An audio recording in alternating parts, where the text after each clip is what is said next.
to be back. Like shit. Hey, yo. Back at it again. Back at it again. Oh, man. I don't even know where to start right now, man. I'm just excited to be in the building, having some real talk conversation with some good brothers right here, man. Welcome to the What's Good, Bro production. Yeah. We gonna come back, man, with some really fresh content, some really fresh real life experiences, man. We've been blessed in our hiatus. Life been lifing, and we've been moving with it, man. I'm really proud of the team and the things that we've been able to accomplish, and I'm even more proud of what we about to be doing next within this series that we about to drop, entitled Bitter Truths. Before we get into that, man, we gotta just get back into the old thing just a little bit, man. I gotta check in with the brothers, man, to make sure everybody good and standing up, man, and introduce our new co-host over here, the guy with the tie. Hey. Cheers. So you know how we do it, man. We're just gonna start it off, man. Thanks, fellas. Already, brother. What's been up with you, Sonny, man? Let us know what's been going on real quick. Oh shit, a lot of big things, a lot of big blessings. Yeah. So yeah. Let's talk about I'm always on the move, trying to look for new opportunities and stuff. So, I'm blessed with a new job opportunity, so I'm happy about that. Cash. But more importantly, your boy's engaged. Congratulations, man. Where's the wedding bells at? Congratulations, Yeah, real dog. talk, yo. Congratulations, Cheers man. to that. Thank you, Cheers to that, fellas. dog. Okay, guy with the tie. My man. Right. He said he found one. He ready to lock it down. Got to, man. Real talk, This is man. a special woman, man. So that's happened in my life. We gonna figure this thing out together, and I can't think of another person I'd rather figure it out with. Oh, ain't that just man. precious, yo. Man. Love, yo. Gotta Love, dog. Good stuff. Oh, and we gotta give opportunity for our brother in the back now, yo. Dre, that's producing, yo. Dre, the producer, yo. What's good, y'all? Good, Dre. What's up? That's My what's man up. said I'm not on My camera man. no more, so I ain't gotta say too much, but I'm still gonna talk my shit. So Hey, yo, you still chilling? Always chilling. That's the lifestyle. he said it's a lifestyle. Good stuff. It is a lifestyle. So this is the moment right here, man. This brother right here, dog. Yo, honestly, bro, you are a legend in my book, man. Just from the moment I think I met you just always been a knowledgeable dude, yo. And to this day, yo, you just really just a solid guy, dog. So we're going to introduce our brother over here, known as a guy with the tie, yo.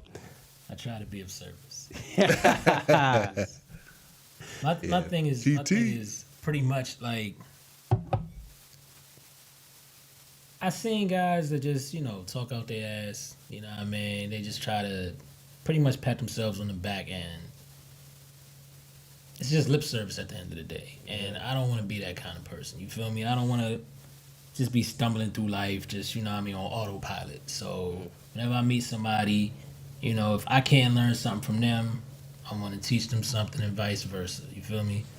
So that's all it is. I just want to have as many fruitful conversations as I can. Absolutely. Because at like the end that. of the day, it's about us. It's about all of us. You feel me? I like that. Definitely. And Coach here, man. Really been in the off season with the coaching, but I've been really blessed with a lot of opportunities coming my way.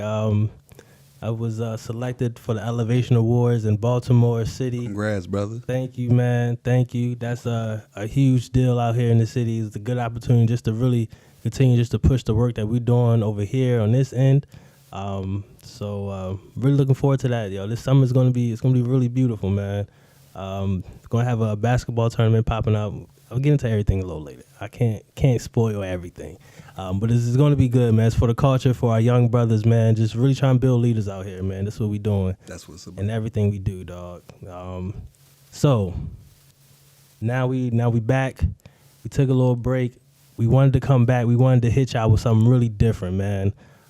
Just cut the fluff out. If y'all want to talk about sports, If y'all want to talk about, the music scene and everything like we did before on the podcast, then just go to the Instagram page for real, for real. We'll post some stuff that everybody can just talk about what's going on in the culture, stay up to date with each other over there. But when we in this space right here, in this series that we're doing, man, we're really gonna have some deep conversations, challenging ourselves, but also really just encouraging some thought-provoking conversations within our community and our tribe of brothers out here, just really trying to make it happen.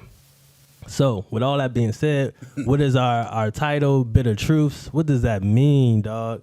Can anybody break that down, like what Bitter Truths is going to really be about? So I guess we can say the full title altogether is Bitter Truths, Unpacking Our Trauma. And I'll interject first, and then I'll let the guy with the tie follow up after me. So when we're really talking about, unpacking our trauma, that's what we're getting to the core of. As Black people, I think that we've become comfortable and we've learned how to operate within trauma.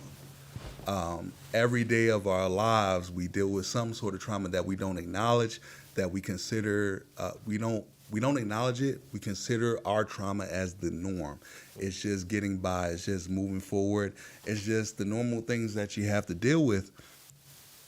And then when you take a step back and you listen and you observe the world around you, you realize Black people have a very specific trauma that is not common to other people, and it's something that we need to acknowledge. It's something that we need to heal from, and it's something that we just need to talk to each other about. And amongst my brothers here, I think there's no better place to actually have that discussion and really start the process of unpacking our trauma, and hopefully we'll reach other brothers and sisters out there and be able to drive that point home. Right. Yeah, so the first, we're really going to be getting into today, which I really think is a good starting place to this type of series and unpacking trauma, is generational curses. What is a generational curse? What does it really look like for you? How do you see it? So we can start with a quote everybody should be familiar with. The sins of the father are often visited upon the son, right? So things that our ancestors went through, it was so hurtful, impactful, that it kind of got imprinted on our DNA. You know what I mean? Like, me being in education, right, working at a high school, it's like certain things kind of become commonplace. You just hear things over and over, but a lot of people don't question where it comes from, right? So my mind works. The way my mind works is if I hear something and it's constant, I got to get to the source. Where did it come from, right? And just watching TV, scrolling through the internet, I came across something. We're all Black, so the whole thing, I think so. the notion of why do Black people run when they laugh, right? Do you know the origin behind that? I don't. Nah. Okay, so it was illegal for Black people to laugh, right? When you're on the plantation, slave drivers didn't want the slaves laughing. So, as we're having our own community, we're talking amongst each other, it's something called a laughing barrel, right? It's a barrel filled with water, right? So, say Sonny tells a joke. We all know what it is. Master don't know what it is. But we can't let him know that we're enjoying ourselves. So Sonny tells a joke, we run to a bucket, put our head in the water so we can laugh. Wow. That's why a lot of Black people, like when it's something that really get like gut buster and funny, we get up and run off. You know what I mean? We laugh. It's imprinted on us. You know what I mean? We've never had to run and hide and put our head in a barrel. But it was a learned habit because our It's something passed ancestors. down. Yeah. That's kind of that's sick that our ancestors couldn't have couldn't have joy. Couldn't express themselves. Yeah, you know what I'm saying? Oh. Like that's man, hey, that's what we're here to talk about, man. Yeah. So, what are some generational curses that you see really affecting us today? Okay. Where can we start? Yeah. Okay. You wanna take this? You want to talk about the Oscars? I mean, You can start with the Oscars. I mean, we could talk about it now. Go ahead. Yeah. Get it out the way. So, the way that we have to express our masculinity is something that is unique amongst us. It's the fact that we expected Chris Rock not to press charges in that situation. So, just to kind of give a background, Chris Rock told a joke. It was about a movie called G.I. Jane, and referred to Will Smith's wife, Jada Pinkett Smith, and basically just said, hey, something to the effect of she'd be perfect for G.I. Jane 2. G.I. Jane in that movie had a bald head, and with more information, unbeknownst to Chris Rock, Jada Pinkett had alopecia. Apparently that was something that, was bothering both Jada Pinkett Smith and Will Smith. Will Smith decided to address that offense with a smack to the face to Chris Rock on the stage at the Oscars.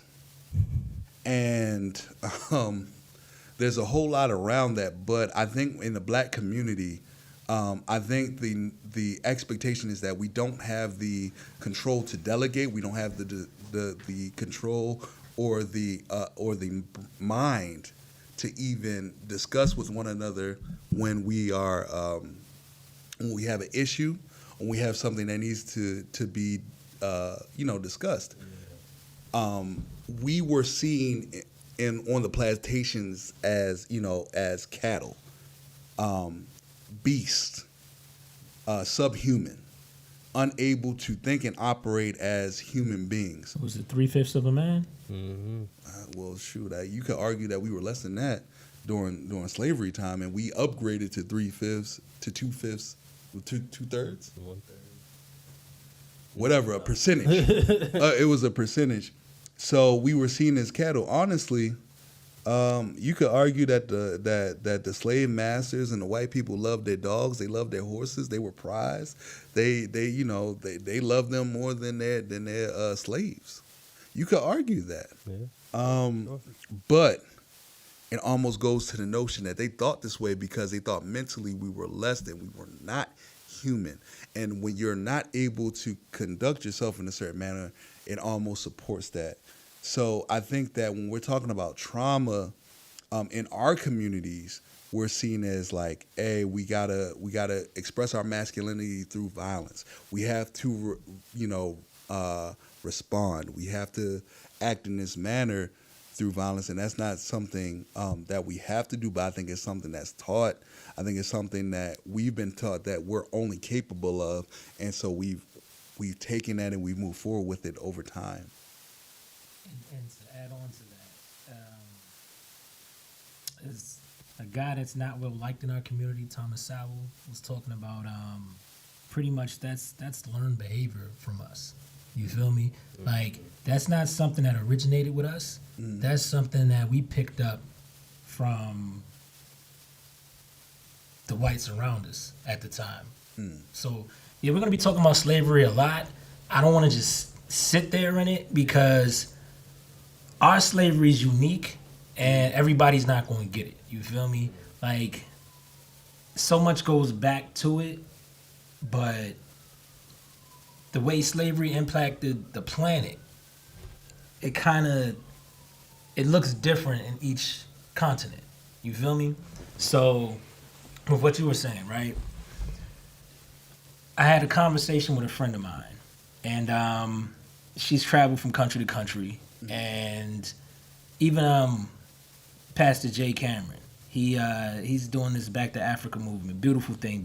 He's got dual citizenship in Ghana, and the thing is, he told us that when he first went to Africa, it was breathtaking, but the mindset there is way different.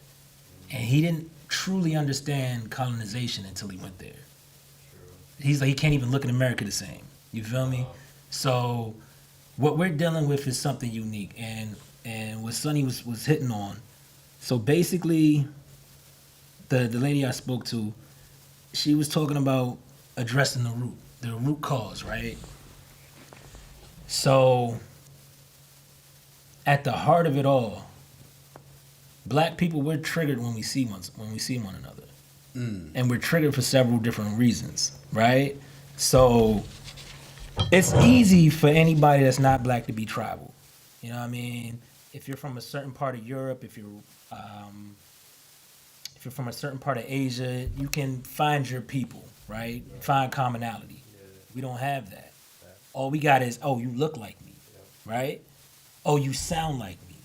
Oh, you from where I'm from. Because we lost everything. We lost our name. We lost our language. We lost we lost family members. You know, and just to add to that, you know, and I might be saying the exact same thing that you're saying, but I don't care.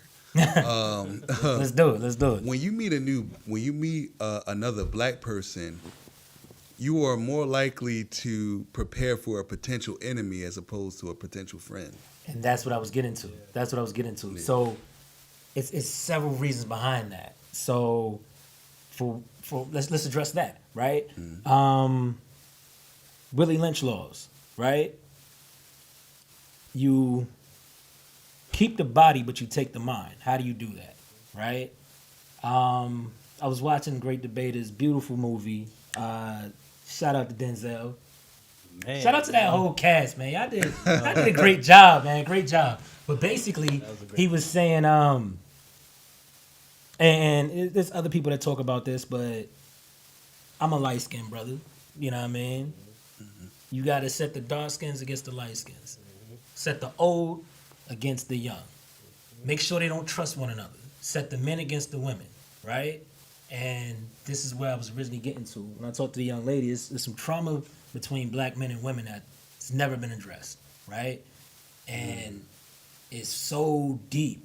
It's so deep. Like, we love our sisters. We love our sisters wholeheartedly. You feel me? And what she talked about was the emasculation of the black man, right? So what Tariq Nasheed calls buck breaking, some sinister shit, right? So essentially, they put black men in a position where there was no upside at all. There's no upside at all, right? Say Kelvin's got a wife, 2 children. They're gonna take this man's children from him, right? Put him about 10, 15 yards away. Not too far, but not where he can just grab them. You feel me? So those kids not in proximity. Yeah, Kelvin might be able to run to him, but they got something for that. So take Kelvin's wife. They rape her. Can I ask for clarity? Are we talking about during slavery? Yeah. Okay. Yeah. I'm just painting the picture. Okay. Right. So they take Kelvin's wife, they rape her, right? Kelvin obviously is going to have a response to that. So, based on Kelvin's response, they want Kelvin to respond. They want him to try to protect his wife. They want him to try to protect his children. Because once he does that, they can make an example of him. They castrate him, they rape him, everything imaginable, right? They don't kill him because they need him alive. Because he don't even have to talk. Just them seeing him. He's just a walking reminder of like You what feel will me? happen if you step out of line. You feel me? So I'm talking about generations of this. I'm talking about this happens to Kelvin. Kelvin's got kids. All right, we're gonna just leave my family out. Oh, my bad, bro. My bad. My My bad. My bad. Like this, man, yo. I apologize. It's all good, yo. But yeah, so his kids. It was just getting deeper and deeper. I was like, shit. So the children see this, you know. The wife lived through this. Yeah. The man lived through this. The children see this, and it just keeps happening. Keeps happening. Facts, though. This one kid got a warrior spirit. Oh, I'm not taking this shit.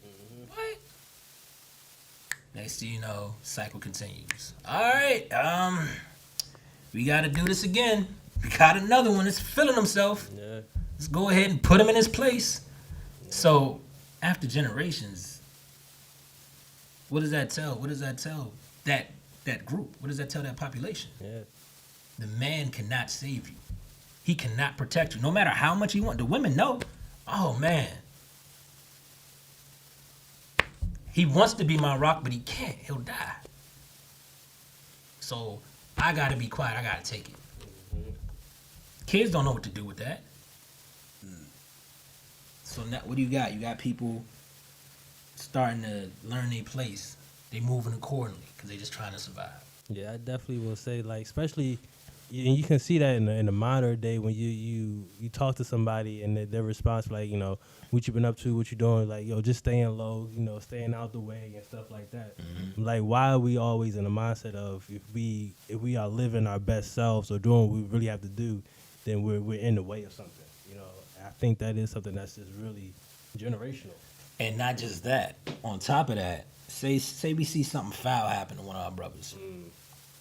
Homeboy, not even a cat that we have a real relationship with, just somebody we see every now and then.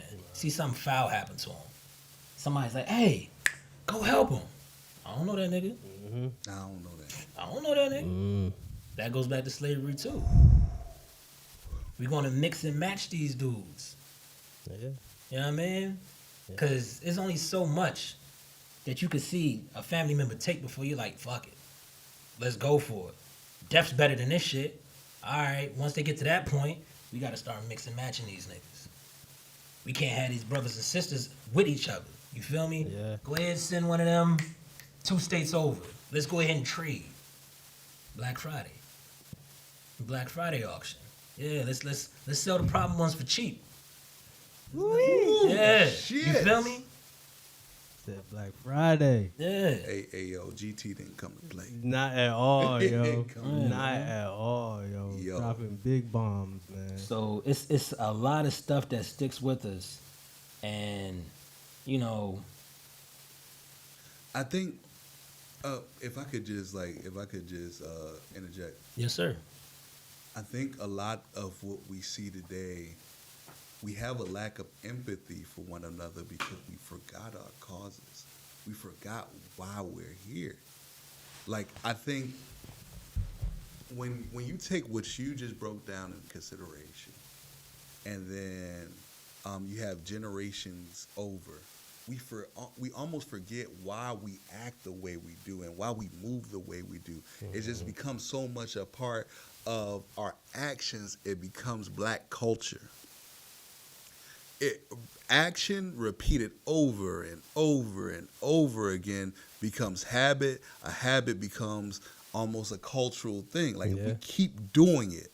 So then once we just accept it as that, we don't think about why we do what we do. And I think that creates a problem on our side. Well, that what you're saying is true, but there's other variables at play as well. You feel me? So Break it down. we got let's look at our grandparents, right? So what's the commonality of all children? Commonality of all children. The curious. They say what they see. They say what they say. They say what they see, unfiltered, give it to you raw. Kids gonna tell you what they see. They say the darndest things. Yep. But what did Big Mama tell you? What Grandma tell you? Children are to be seen, I heard. Exactly. Shh. Close your mouth. Mm-hmm. But it gets harder because kids want answers. Hey, why is this that? Yep. Grandmother, no. If I give you these answers, You might let the cat out the bag. You might tell the wrong person. You might damn the family. You feel me?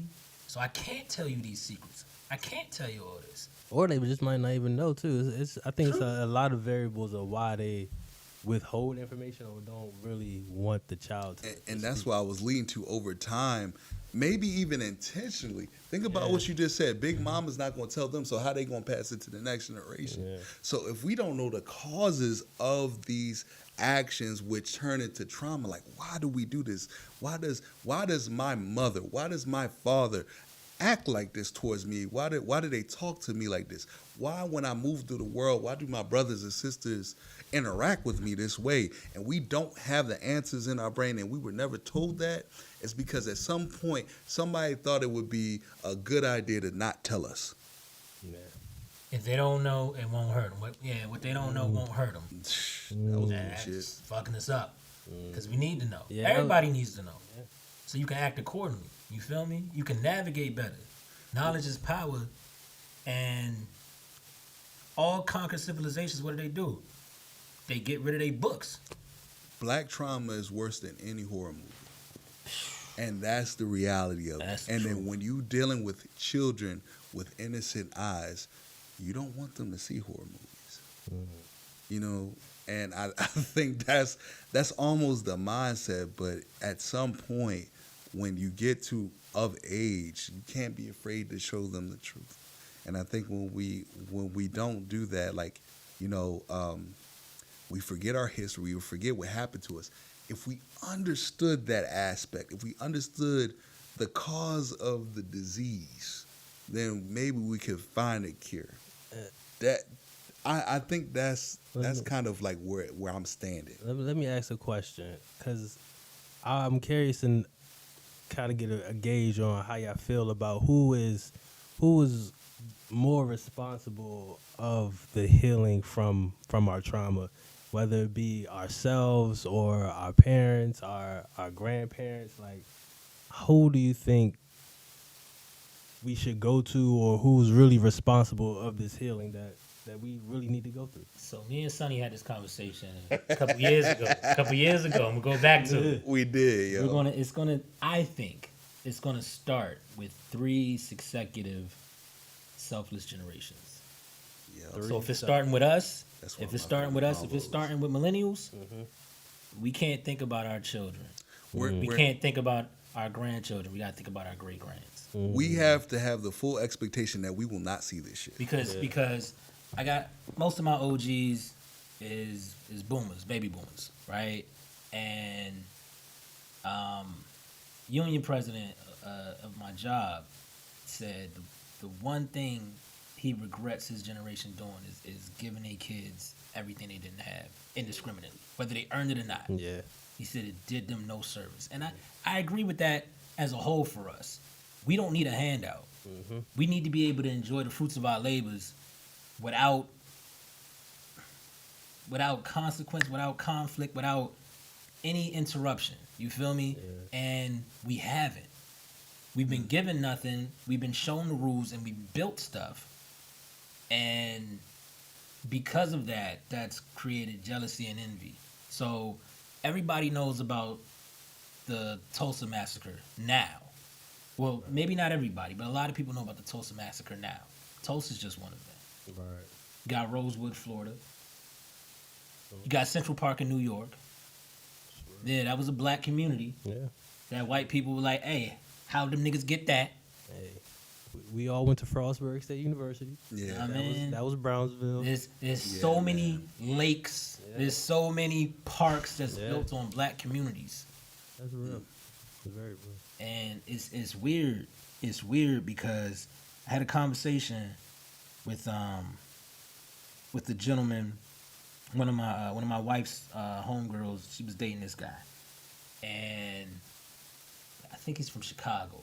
And he was talking about the difference in mindset between whites in the South and whites up north, right? So he pretty much broke it down like this, right? Whites down south don't care how close you are to them in proximity. You can be in their neighborhood, whatever. They just don't want you being bigger than them. You better not have no shit that they can't get. You feel me? True. I don't know if y'all ever seen Rosewood, but they were talking about Sylvester. What's that nigga doing with a piano? Mm. You don't play a piano. So what? That nigga got one. I should have one. You feel me? Mm-hmm. Flip side. Whites up north. Don't care how big you get. Don't be right next to me. Don't be in my community. True. You can have all them, like, PG County. We live in PG County, one of the richest black areas. I'm talking about, everybody's talking about Atlanta's Wakanda. That's Listen, real. we been having Bentleys. Yeah. Been having Rolls Royces. Yeah. You know what I mean? Grant Hill's parents live in Fort Washington. Riddick Bowe got a house out there. You feel me? We doing good out there. I never grew up with white folk. I'm talking about I can count all the white kids in my class on one hand, and Wow. it doesn't fill up the whole hand. You feel me? Yeah. So I think, especially, I would say PG County. I think that's Prince George is for those that don't know. yeah, that is a different type of I don't want to say breed of people, but I think it's a different mentality. I guess you could say. I don't know how to really explain Well, the it, but circumstances is different. yeah, for sure. DC was always chocolate, always black. Like my cousin Wilbur is from Georgetown, like from there. You know what I Okay. mean? So Wow. not like, oh, he caught a. Yeah, he was very fortunate, and he was well in business. Nah. Like his family's from there, and it was working class. It looked just like Montgomery County. It was working class, mixed dynamic. Okay. The thing is, crack hit in the 80s, and it scared the white folks. See, PG was all white folks. Like, the high school that I worked at was designed for senators' children. All the senators' children went to the high school I worked at. You feel me? Wow. When crack hit in the 80s, them white folks was like, DC's too close. Gotta go. Get up out of here. Get up out of here. So what that did, property value was cheap. So Shout out to the drug dealers at the time saw the writing on the wall, so this ain't where we need to be. Yeah. So there's a whole lot of guys that started up barbershops and stuff. They ain't got no barber's license. But, they was able to, It's a cash flowing business. they was able to clean their money and become legit. You know what I mean? Right. They had they bootlegging era. You Right. feel me? So I know Nas said he never seen a retired drug dealer. Come to PG, the sun's up. Tons of 'em. Yeah, PG is definitely a beautiful place. Yeah. It's crazy how you look at so much of America's history that is in fact black history, and they just don't. It's the ugly history. It's like the sore in America's history that they don't want to talk about. Nah, that's crazy. That's crazy because he's so true. So true. I think everybody knows about the Lone Ranger. Everybody's heard about that character, right? You know what I'm getting to. I know what you get. So my ancestor is Bass Reeves, and that's who the Lone Ranger was based off of. The reason the Lone Ranger has a black mask is because it's to signify, it's to kind of nod, wink at, that it was a black man. So, but at the time, America wasn't ready for that. It wasn't ready for that kind of hero. Nah, the black man can't be up front. So I got a question for you. Just looking at the rundown that we had and planned to use, and what you were just saying, how can you, like, misinformation in the media and how they really just change the narrative of basically everything. How can you see the effect? How does it really affect us in our next generation of people, for real? Okay. So, the greatest thing that America has to offer is the American dream. Yeah. You feel me? And think about how fragile that is. You know what I mean? Yeah. So many people, just think about people that you know that base their entire identity off of a lie, off of a fabrication. For real. You know what I mean? Sleight of hand. Little word magic. Go ahead and jazz this up a bit. And they do it so often that they believe it now. That's who they really are. They don't have nothing to show. But, yeah, they meet anybody. Oh, yeah, man, I'm a superhero. I do this, I do that. Ain't none of that shit on their resume. But, you feel me? Finessing. And that goes back to what you were saying earlier. right? People that actually do have those accolades, they downplay it. Yeah. For real. They downplay it. You know what I mean? Hey, I don't want that spotlight on me. I mean, I do it myself. Yeah. Like, it's a big feat to get me on this camera. Like, I talk all my shit off camera. He You sure know what I mean? does. Talk all my shit off I feel camera. it. I feel it. I Yeah. feel it. I was like, man, you should be on camera. Man, what? My man been trying to get me on here for years. Yo, word, yo. Yeah, man. Nah, and I think media has always had a large effect on us because, like, look at social media now. Everybody is their best fake self on social media. Yeah. You know, like if you can, like don't you know the term "fake it till you make it"? Mm-hmm. And that other bullshit, perception is reality. Mm. Fuck that. Honestly, Facts are facts, I nigga. think we could break down that one. Perception. No, Gosh, that perception shit blows me. That's truth. Yeah, honestly, I You think can get paid off of how people perceive you. I dog. think that's another conversation that we're gonna have to table because Right. that perception and reality is really big, yo. It's really big. But I'm gonna have to agree with Sonny. Like in this society, I believe perception to some extent is reality. So I think and I want to bring something up that everybody knows. Technology has evolved faster than us as humans. But you know what else has evolved faster? Media. Much faster than us. Okay, but like you gotta look at the track rate of what you're talking about, right? Us as people, when do we hit our peak? When do we hit our prime? When do we hit our prime? Mm-hmm. As We grow slow. Technology don't. Technology starts to become obsolete at 3 years. At 3 years. Laptop be good. For like are you talking about like as far as individually Think for of our lives? I'm talking about cameras. Look at where cameras started. Look at where they are today. You feel me? Microphones. Look at TVs. Man, I still got them fat backs. I don't care. 3 of them joints in my Would you house. pair media with technology? Nah. So technology Or as an is a offshoot, vehicle. or as an offshoot of technology? Technology is a vehicle for media. You feel me? Well, okay. All right, so now we going into something a little bit off, but I'm going to stay here for a little bit, then we're going to go back. Okay. Would you consider the beginning of media he say, she say, or word of mouth? Would you consider that to be the origin of it? We could take it back to the most precious thing we have. It's a Churchill quote, right? Winston Churchill said a thing.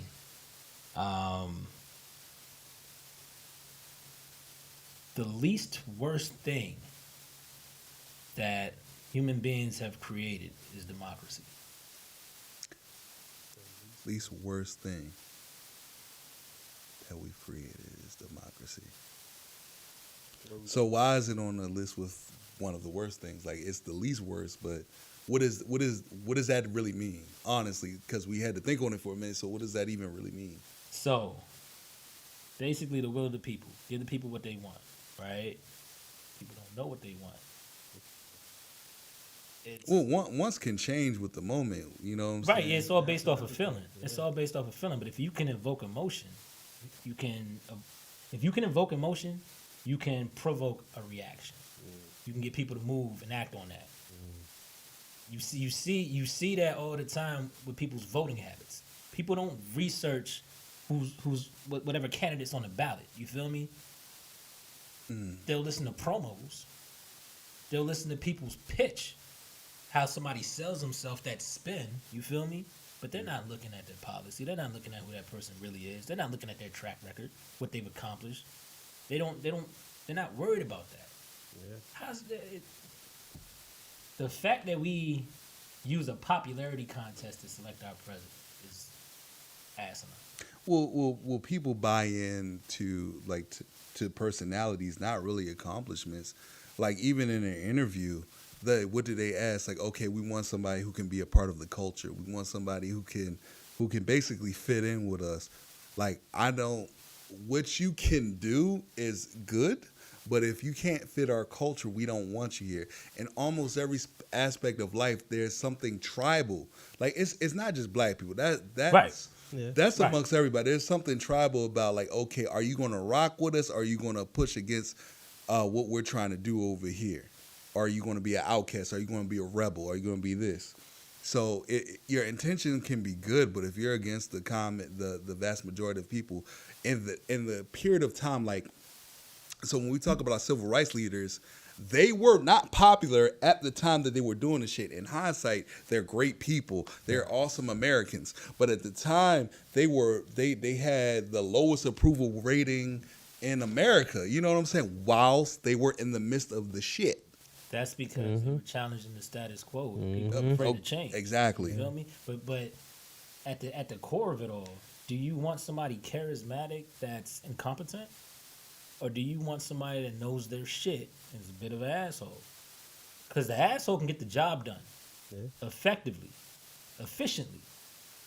And you're not going to have to worry about no problems other than this guy's unpleasant. But do you want that charming jackass that don't know shit, that's just constantly fucking up everything? Yeah, they're just falling for everything. Look. I'm gonna say something. I'm gonna say something to you. When we break it down like that, when you think about it, the clear answer is of course not. Of course you want. You want somebody who makes you good when you fall asleep at night. That's the real answer.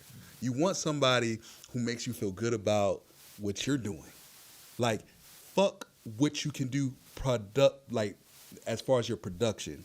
Like America, right? When we talk about let's talk about generational curses, let's talk about our history, right? If we were looked at as like, okay, African Americans, they may bring a certain skill set that could help the economy, that could also help us grow as a nation. It made them feel better to think of us as lesser beings. Fuck what we could do, fuck what we were actually capable of. They want to buy into a feeling. We operate off of feelings, not off of productivity and reality. We want to be in a specific spot. I think we had a conversation that there were poor whites in America. They just wanted to feel like they were better than somebody. Even though they are poor, they wanted to feel like they were better than somebody. Fuck what they can do, fuck where their status was to the rich white people. They fall in love with that, which is why we buy personalities, charisma, not actual skill sets. It feeds into our id. But you know why that is, though, right? Tell me. That wasn't always the thing. That wasn't always the thing. So let's talk about how this country became what it is now, right? You had what do you call it? Aristocracy. You got kings, queens, and all that other shit, right? All this was supposed to be a territory, right? Okay. It's supposed to be split up between 3 nations: UK, United Kingdom, Spain, and France, right? Spain saw the writings on the wall. Was like, man, they can have that one piece of land. We're gonna take everything else. You feel me? Like Spain had the right idea as far as colonizing. Now we don't like what they're doing, right? So what happened, right? You have the Revolutionary War, where white people are like, essentially, we don't want this for the king. We don't want this for the queen. This is about to be our shit, because we don't got shit else. But then what happened? Those guys was like, you know what? It's not enough to go around. It's not enough to go around. So, and I tell my students this, right? I don't try to kill their warrior spirit. I don't try to dissuade rebels. I just try to focus them. You know what I mean? Give them some guidance. Because everybody's so quick to tear down the system, right? And that's all America is. A bunch of different institutions. From education to military to prison, everything's an institution, right? So, say you say, fuck it. Let's have a revolution and let's tear down these institutions. What are you going to replace it with? Because all we got in our mind is this institute. That's the framework. You feel me? There has to be a balance between that warrior spirit. Like, you have to have a game plan. I feel you, but I brought all that up because I don't I can lose my place. I don't want to lose my place. So essentially, those guys that were at the top, right? Love their spot, and that's what I try to tell my kids, right? I ask them a simple question: do you have a problem with the institution? Do you have a problem with the structure as a whole, or do you just got a problem with your place in it? Do you have a problem with your position? You feel me? Yeah. A lot of people don't have a problem with the structure. They just don't like where they at. They don't like their level. Oh man, this is some bullshit. You start. What I told you? The quickest way to stop a revolution, the quickest way to end the riot, quickest way to end the protest, right? What is it? You find the loudest mouth.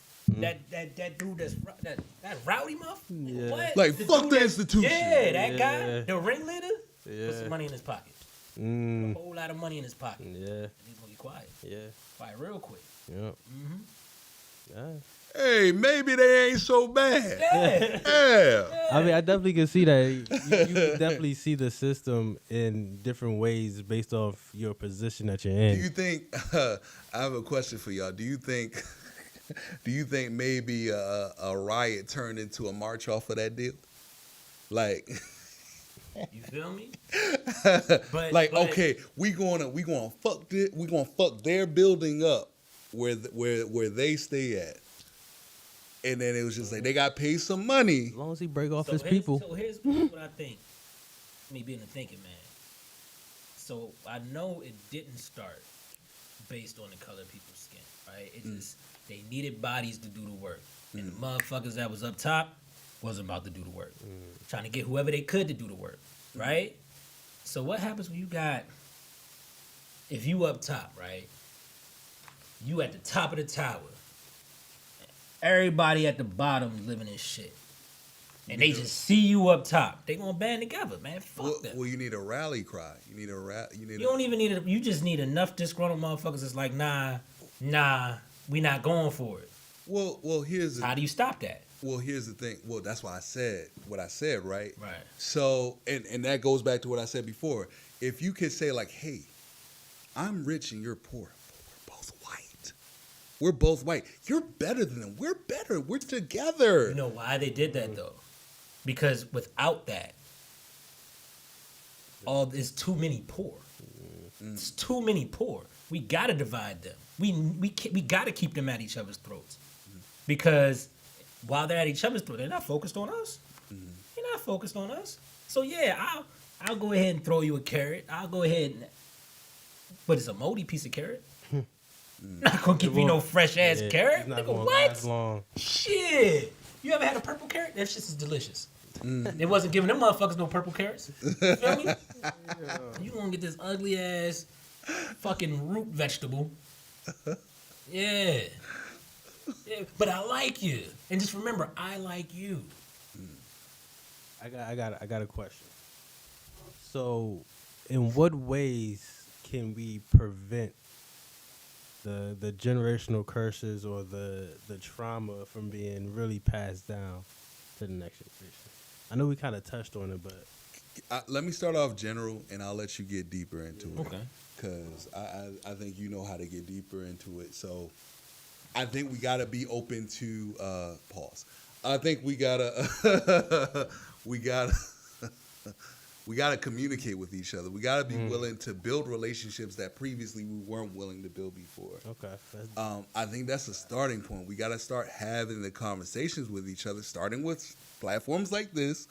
We now have the World Wide Web. We now have social media. We gotta connect with one another and address these issues. We have to be truthful with one another and we'll go into this in later episodes in the series, like atrocities against one another. We have to come to the table and say what we did. Shout out to Dave Chappelle. We have to come to the table and really discuss with one another, hey, look, I'm sorry for this. This is what I did. And then the other person across from me says the same. He says what they did. And now we come to the table and like, okay, how do we get better from this? How do we build from this? Like, we got to be together. Hey, even if you're from the other side of the bridge, even if you're from the other side of the country, even if I'm a blood, you're a Crip, or I'm a Crip, you're a blood, or whatever sets you with. We gotta squash that. Like, we gotta figure out a way to squash that. So we have to create platforms. And I hate this term because it really isn't true. A safe space. We have to make it a real thing. We have to make safe spaces a real thing for Black people as a whole. I think we have to stop the civil war between Black women and Black men. We'll get to that later, but we got to stop that. I think that's a big part of it. There's a civil war that we got to stop that shit.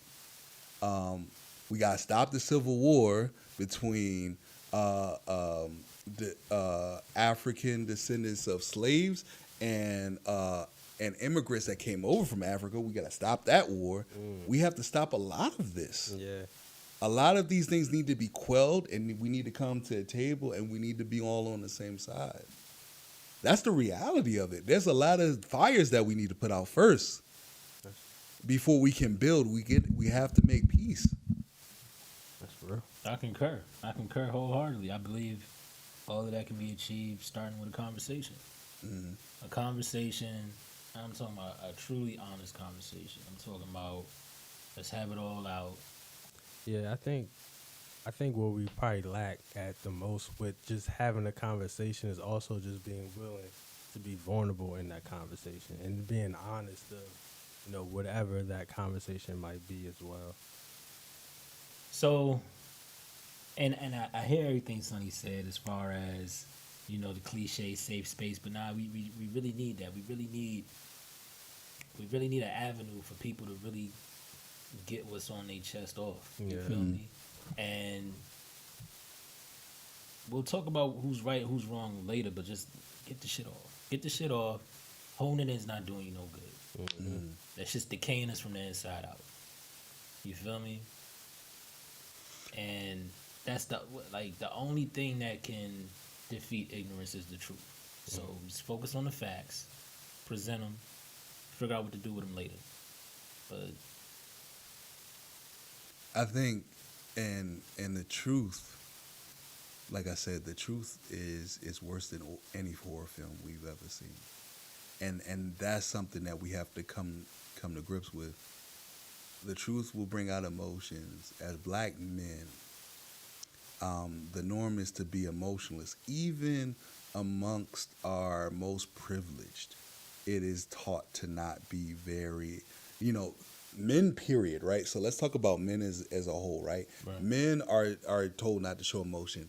Well, Black men is to a whole nother level, because when you have the Black man who's in a situation in a war zone in certain neighborhoods that has to deal with shit every day, he can't show emotion even though he sees death. Then you have our ancestors who have gone to war on behalf of America, who have seen so much trauma overseas, also along with that trauma, seeing a shred of humanity that they did not get to enjoy in the United States, and have to bottle that all up together and then be sane, which is almost an impossible task, which caused a whole lot of rifts in Black homes. Wartime for Black people really fucked us up, because we were told, hey, go out there, kill, and put your life on the line for a country that does not love you back. And then when you go over there, your enemy may treat you better than we treat you, and then you eventually have to come back here after seeing all that traumatizing shit. And also, it's like you go overseas, you go to war, and you see the potential beauty of what equality and humanity feels like. And then also you see the horror of war and the things that you've had to do to fulfill your obligation to your country, and the people and brothers that you've lost over time. And the Black man has to take in all of that. There's trauma enough. There's PTSD for white men and people who are treated as a whole human being. Imagine going through that as 3/4 of a human in your home country. You're seen as American out there. You're not even seen as a full American here. Yeah. And we have to be okay with, in our generation, whatever wars we're fighting, whatever trauma we're dealing with, we have to be okay with it's okay to express your emotion. It's okay to say, I'm hurting from this. Because it's a reality. You'd be crazy if you weren't hurting. You're insane if you're not. Fact. Honestly. Yeah. Yeah, I want to address something he said though, because it's a lot. It's a lot of truth, in what Sonny's putting out, and it's deeper than what he thinks. You feel me? I'm just talking about just off a organism level, right? I look at weird stuff on the internet all the time. So I saw a study of it was they put 2 mice in water, right? Had them tread water, right? I think they did it for the first trial was about maybe 2 or 3 minutes, maybe 6 minutes max, until the mice started to sink and drown, right? So once that happened, whoever was conducting the study, got the mice out, didn't want them to drown or whatever. They put them back in the water, right? And I remember I told you first was like 2 to 6 minutes. You know how long they tread water the second time? Longer? How much longer? Double? Like 20 minutes? 62 hours. Sheesh. 62 hours. Off of because they just knew he's gonna save me. I can do this a little bit longer. He's gonna save me. We be holding on that somebody's gonna save us, and it's not. Yeah. It's not. We gotta save ourselves, man.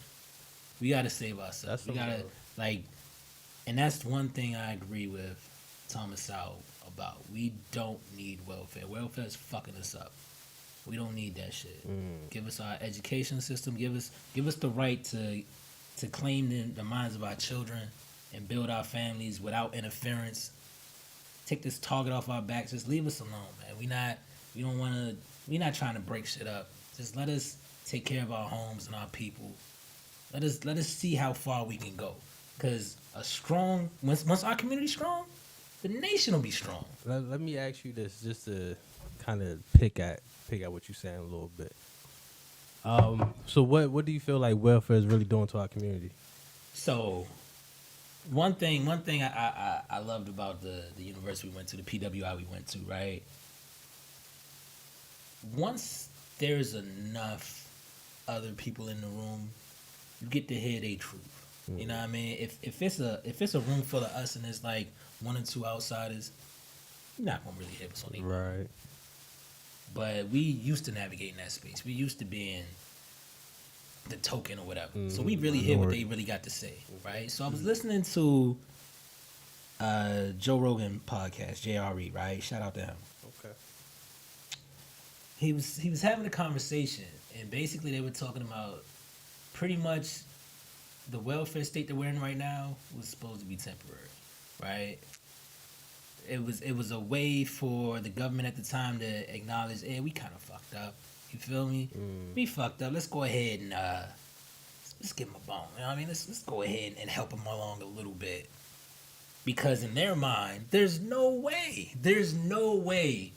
that black women would just cast out black. There's no way they're gonna turn their back. Come on, man. For some money? There's no way. Shit. Motherfuckers do whatever for that bag. Guaranteed bag? I ain't gotta do shit. I just gotta show up, pop out a couple babies. The problem was,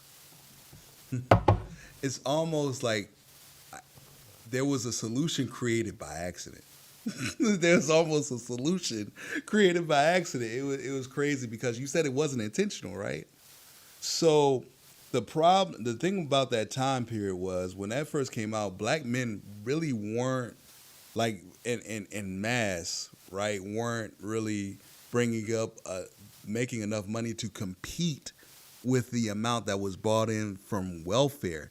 If there's a man in the home, that would eliminate the possibility of welfare because now you are considered a 2-income household.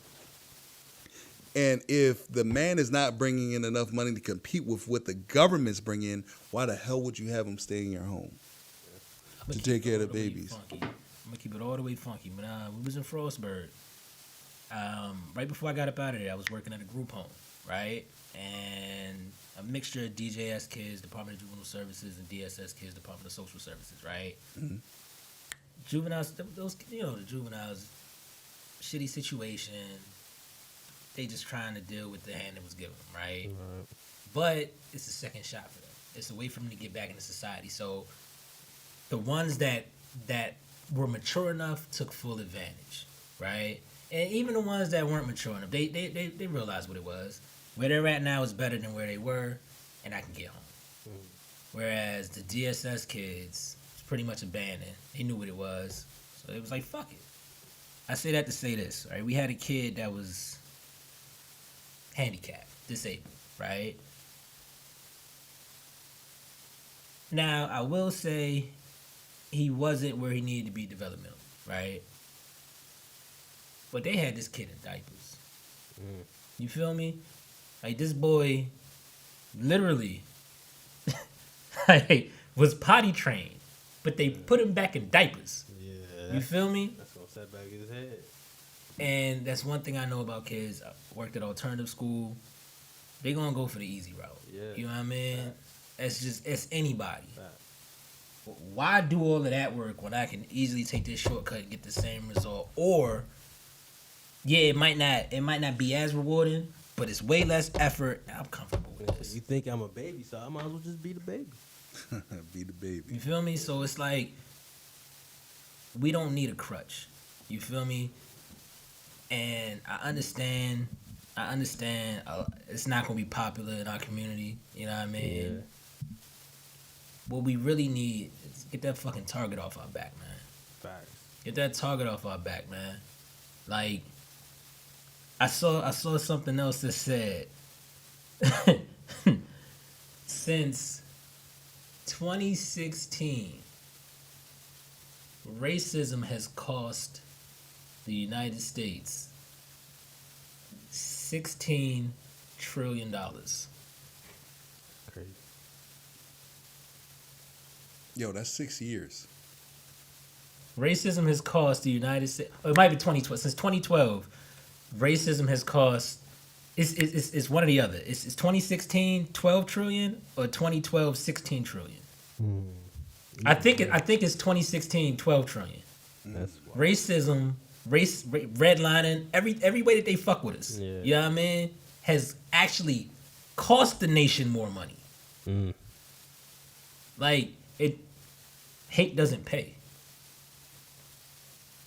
That's big. And that's the thing. If it all goes back to a simple conversation, people don't have this information. That's why I gotta say shout out to Daryl Davis. Daryl Davis. There's another guy I saw on the JRE podcast, a black man that converts a lot of KKK members. Yeah. Oh yeah, Deuce. Yeah. Okay. He does it all through conversation. That's what's He up. presents facts. He challenges their narrative. They come to their own conclusion. Once you can't really get mad at somebody that don't know. You I was feel about me? to say, yeah, they So- at the end of the day, I feel like, it's a lot of ignorance at the end of the day. They say ignorance is bliss. Fuck. Yeah, and when you do sit down and have that conversation, I think a lot can change from it. So that is big, man. That is a good note. And the same with us. We gotta, and that's the one thing that I think our community really needs to focus on. Because, like I said, I want to salute that man. But that man gets a lot of hate from our community because a lot of people are like, how dare you? Same shit that happened to Ice Cube, OG Ice Cube. Like, come on, man. Our community loves Ice Cube, but at the same time, people got at him because he sat down and spoke to Trump. Yeah. Yeah. Now, I understand how our community feels about him. I get it. But at the same time, if you're not willing to have a conversation, you're not changing shit. You can't make shit better. You know what I mean? And having this motherfucking chip on our shoulder, like, that's a point of admiration for other people to conquer shit because they got other avenues to overcome shit, but we getting it out the mud. Well, yeah, and I definitely agree with that. Well, just to really add on that, like, so depending on what you consider the mud, like we're starting behind everybody. So I guess you can consider it the mud, or even lower than the mud, whatever you consider it. But yeah, like Coach K, what were you about to say? Oh nah, I ain't got nothing. We gotta wrap this up soon for real. We gotta keep it within time. We're gonna do some things with it. Okay. But we're gonna go to the last remarks. If y'all got anything else y'all want to get off y'all chest in regards to this topic. Well, take your time though. Ain't rushing. Okay. Sure. All right. You sure? Yeah, positive. Positive. All right. So it's going to be short. I had to think about this on the way up. And this kind of goes to what the guy with the tie, GT, was alluding to. So millennials are Generation Y, right? We're Y? Yeah, we're the generation that asks why. That's why. Yeah. It's going to be up to That's X, Y, and Z generations to have the conversations. I love my baby boomers, but this is not their conversation at this point. Gotta pass the torch, homies. At this point. Oh, geez. You gotta let us run it. I mean, they still should be there though. But I agree that we should be running it. But I think they still should be involved. But I'm gonna let you finish your point. There's a specific reason. There's a Yeah. later in our series we're going to get to that, but this is the ball's in our hand right now. Including the reason why I include Generation X is because they're after a certain generation. They're after a certain time period in American history. They basically were the first generation born in hip hop. They would basically They birthed it. Huh? I want to say they birthed it. They birthed hip hop. We talk about just, I guess would you consider them the crack epidemic? Crack epidemic. So they're at another stage after the civil rights MLK time. Right at the beginning of technology, two-way pages and shit. They're the Atari motherfuckers. Yeah. Atari. Atari. Yep. Arcade so games. it's up to us to decide how we move forward for the generation that comes after the end of our alphabet. Man. We have to determine what the future is for the children that we'll never meet. Yeah. Oh, yeah. Big facts. Yeah. Big facts. And that's why, and I like to tack on what he's saying. That's why Generation Z is so important. You know what I mean? Like, they got a voice, and it's not up to us to tell them how to use it, but we got to give them the information. We got to give them the guidance. You feel me? Like, we got to be the big homies that we wanted. You feel me? They deserve that, because if we don't lead by example, how can we expect them to? Facts. Yeah, man. Facts. Yeah, I think that's what it. When we're wrapping this up and we're talking about generational curses, what you're talking about is how do we wrap up these generational curses? We touched on communication. We touched on who needs to be involved in these communications. I think knowledge, information is power. I think we need to make sure Z is as informed as possible. I want to get more specific, only because once they relay the information to the later generation, they will be the one, and I'm going to get real with this, they will be the generation that will have the faculties at the time to pass it on to the generation that will actually see the change that we desire. Yeah. They will actually, I want Z to be old as shit, but be able to see the change. And maybe not even that, but maybe they pass it on to the generation that'll be able to see it. I do believe, like, we're talking about Generation Z. I feel like after that generation, it can possibly be like a whole new type of world that we type of living in. So I do agree, like the information that we kind of pour into to the next generation it's essential. It's essential for our community, our culture to continue to thrive and really thrive in a way where we don't have targets on our backs. We are owning stuff. We are leading with confidence.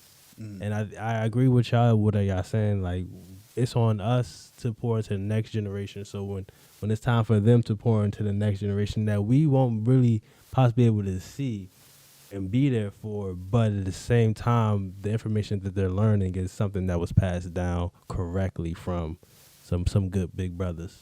Yeah. Good stuff. And shout out to David Banner, because that's where I got that from. David Banner. They be sleeping on David Banner. When everything was happening with George Floyd, they were like, David Banner got on his Instagram, and he was like, yeah, a lot of people are frustrated that I'm not speaking, and I'm frustrated with our community, like I'm frustrated with our leaders. He was like, the thing that he saw with our leaders is too many people that want to be Jesus, and it might not be meant for them to be Jesus. Word. You know what I mean? They might have to be Moses. Word. Like Moses, without Moses, Jesus couldn't accomplish what he accomplished. You feel me? Moses had to come first. And Moses didn't get to see the fruits of his labor. But there's so many of us, it's like, man, if I'm not going to benefit, I'm not going to try.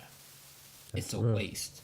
This, and that. And I have that trouble as well, working at a high school. Like, I should focus on the freshmen more, but it's a combination of many things. For one, the immaturity factor, and they just too buck wild. Like, just too buck wild. So it's intimidating when you meet them because you're trying to find common ground, a sense of relatability. Yeah. And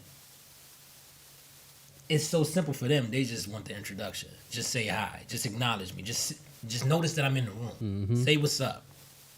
It ain't that hard, but for whatever reason, we make it hard, and I think that's our ego. And that's the one thing that we have to conquer. Our ego. Fuck our ego. Let's focus on these babies because they deserve it. That's real. And if we don't focus on them, how can we expect anyone else to focus on our children in the generations to come, man? Like, I'm so tired of this fuck the kids narrative that's going unspoken, because that's essentially what it is. Yeah. Oh yeah, we're gonna pick the babies up, we're doing this for the children, but at the end of the day, we're not giving the children the resources that they really need to flourish. Yeah. I mean, especially just getting past the pandemic, man, and seeing, how tough it was for them to try to get through school, and then now being back in school and struggling at the new grade level that they at, not really getting acclimated like they should be. It's definitely tough, man. Definitely tough. Yeah, and I think God has presented us with an opportunity. I think this is a generation where they want big bros, they want mentors more than ever. They yearn for that shit so bad. And I think it's because they lived during a generation of isolation. You got to think about that, right? So when you have somebody that you connect with and you're used to living in front of an iPad, in front of a computer, in front of, in your house, and you actually meet somebody from the outside that is older, knowledgeable, that you connect with, that looks like you, and that is an example of of a lot of qualities that you would like to exemplify once you become a man or a woman.